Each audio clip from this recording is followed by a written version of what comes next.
यात्राको शुभारम्भ मदन पोखरा र माडी उपत्यकाबाट नै सुरु गरौँ। लुम्बिनी प्रदेशको ऐतिहासिक जिल्ला पाल्पा, जहाँ प्रकृति, श्रम र संस्कृतिले एक अर्कालाई अँगालो हालेका छन्। आज हामी तपाईँलाई लिएर आएका छौँ माडी उपत्यका र मदन पोखराको यात्रामा। पाल्पा जिल्लाको पूर्वी दक्षिणी भागमा फैलिएको माडी उपत्यका प्राकृतिक उर्वरताले भरिएको एक अनुपम उपत्यका हो। माडी खोलाले सिँचाइ गर्ने यो क्षेत्र पाल्पाको धानको भण्डार भनेर चिनिन्छ। मदन पोखरा एउटा भौगोलिक स्थान मात्र होइन, यो नेपाली राजनीतिक चेतनाको एउटा जीवित अध्याय हो। नेपाली कम्युनिस्ट आन्दोलनका अग्रणी नेता मदन भण्डारीसँग जोडिएको यो भूमि विचार, बहस र सामाजिक जागरणको प्रतीक बनेको छ। मदन पोखरा पछिल्लो पटक कृषि उत्पादन र सामाजिक चेतनाको पर्याय बनेको छ। आज हामी हाम्रो यात्राको शुभारम्भ यही मदन पोखराबाट गर्दैछौँ र उकालो चढ्दै पाल्पा जिल्लाको सदरमुकाम तानसेन बजारमा अवस्थित यो ऐतिहासिक सङ्ग्रहालय र वरिपरिका भूदृश्यहरू निहाल्दै अगाडि बढ्न लागिरहेका छौँ। पाल्पा जिल्लाको एउटा चिनारी छ, करुवा र पाल्पाली ढाका टोपी। यिनै दृष्टान्तहरू निहालेर हामी ओह्रालो झर्दैछौँ। ओह्रालो झर्दै जाँदा यात्रा रोमाञ्चित बन्दै जान्छ, किनकि उत्तरतर्फ निहाल्दा धौलागिरी हिमाल, अन्नपूर्ण हिम श्रृङ्खला र माछापुच्छ्रे हिमाललाई नजिकैबाट देख्न सकिन्छ। त्यसपछि हामी अर्को अध्यायमा पुग्छौँ, जहाँ काली गण्डकी नदीसँग हामी अङ्कमाल गर्न पुग्छौँ। काली गण्डकी नदी केवल पानीको बहाव मात्र होइन, यो समयको कालो हस्ताक्षर हो, जहाँ हिमालले मौनता सिकायो र पहाडले सहनशीलता।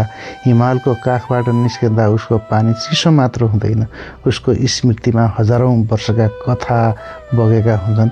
काली गण्डकीले ढुङ्गालाई देवता बनायो, शालिग्रामलाई सद्रा र मान्छेलाई यात्रु बनायो। उसको गर्जनमा क्रान्तिको आवाज छ, उसको शान्त बगानमा ध्यानको मौनता।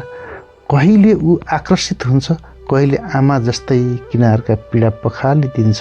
काली गण्डकीले राज्यहरू देख्यो, सत्ताहरू ढलेको सुन्नुभयो, तर ऊ स्वयं कहिल्यै थाकेन। स्वयं बदलियो, किनार बदलियो, तर काली गण्डकी सधैँ बगिरह्यो, साँची। काली गण्डकीको किनारमा एक्लै उभिएको छ रानी महल, ढुङ्गामा बनेको प्रेम, स्मृतिमा कैद भएको सपना। यो महल सत्ताको प्रदर्शन होइन, यो त विरहको वस्तुकला हो। एक राजाले आफ्नो प्रेम गुमाउँदा शब्दले होइन, ढुङ्गाले रोएको कथा हो यो। रानी महलका झ्यालहरू आज पनि नदीतिर हेर्छन्, सायद फर्केर आउने प्रेमको प्रतीक्षामा। काली गण्डकीको हरेक छालसँग महलले कुरा गर्छ, म अझै यहाँ छु भने जस्तै। यहाँ आउने हावा इतिहास बोकेर आउँछ। ढुङ्गाका भित्ताहरू नबोलिकनै सुनाउँछन्, प्रेम कहिल्यै मर्दैन। काली गण्डकी बहिरहेकी हुन्छन्, रानी महल उभिरहेको हुन्छ। एक बगेर समय बन्छ, अर्को उभिएर स्मृति। नदीले महलको पीडा बोक्छ, महलले नदीको गर्जन सुन्छ। यही संवादले पाल्पालाई केवल भूगोल मात्र होइन, भावनाको नक्सा बनाइदिएको छ। काली गण्डकी र रानी महल हामीलाई सिकाइरहेका छन्, सबै कुरा बग्दैन, सबै कुरा उभिँदैनन्। केही सम्झनाहरू ढुङ्गामा लेखिन्छन्, केही इतिहासहरू पानीमा बग्छन्, तर दुवैले हाम्रो आत्मामा एकैचोटि घर बनाइरहेका हुन्छन्।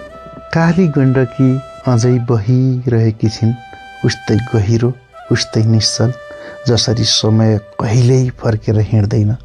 रानी महल अझै उभिरहेको छ, उस्तै मौन, उस्तै दृढ, जसरी प्रेम मरेपछि पनि स्मृतिमा बाँच्दछ। नदीले समयलाई बगायो, महलले स्मृतिलाई थाम्यो। एकले बिर्सिन सिकायो, अर्कोले सम्झिरहन। जब काली गण्डकीको छाल रानी महलको पर्खालमा ठोकिन्छ। त्यो केवल पानीको आवाज मात्र होइन, त्यो इतिहासले वर्तमानलाई नमस्कार गरेको ध्वनि हो।